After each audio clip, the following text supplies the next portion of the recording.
आता एकाचं असं म्हणणं आहे की माझ्यासोबत लगीन करते का म्हणे.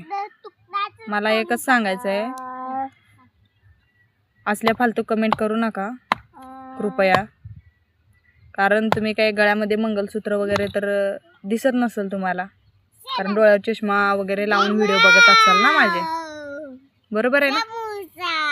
कारण चष्म्यातून कुठं हे मंगलसूत्र वगैरे दिसतंय. हा, आणि व्हिडिओमध्ये लेकरं बाळ पण बैठली नसतील माझे, डोळे झापून व्हिडिओ बघत असाल तुम्ही. एवढंच सांगायचं मला, नको त्या फालतू कमेंट करू नका. मग त्यांना आता काय नाही, डायरेक्ट मी वरती ID लावणार आणि पद्धतशीर त्यांना बोलणार.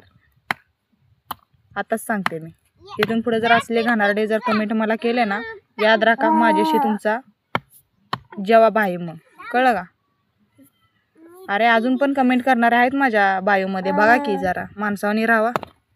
हां, आणि कमेंट करणारे मॅरेडच आहेत, बिना लग्नाचे नाही आहेत. कशासाठी असले फालतू कमेंट करता. नका करू असले.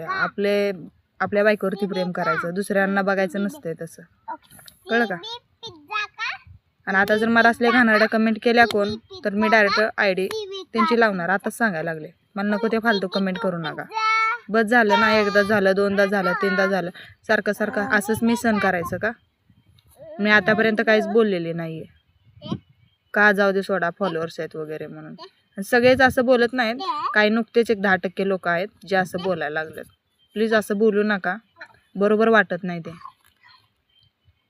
समजलं का. प्रत्येकाला फॅमिली नावाची चीज असते ना, त्याला थोडं घाबरून राहायला शिका. आणि माझी फॅमिली खूप चांगली आहे, आणि असल्या फालतू कमेंटकडे मी लक्ष देणार नाही आहे. त्यामुळे लास्ट वॉर्निंग म्हणून तुम्हाला एक व्हिडिओ बनवून पाठवा म्हणून हा व्हिडिओ बनवला. तर ठीक आहे मित्रांनो, व्हिडिओ आवडला असेल तर लाईक करा, शेअर करा. आणि जे माझ्या कमेंटमध्ये असे लग्न करणार आहे का अशा कमेंट करतात, त्यांना तुम्हीच उत्तरं द्या. आता मी बस झाले, उत्तरं देऊन थकली, आता तुम्हीच उत्तरं द्या. थँक्यू. व्हिडिओ इथपर्यंत भेटल्याबद्दल फॉलो करा, लाईक करा. थँक्यू.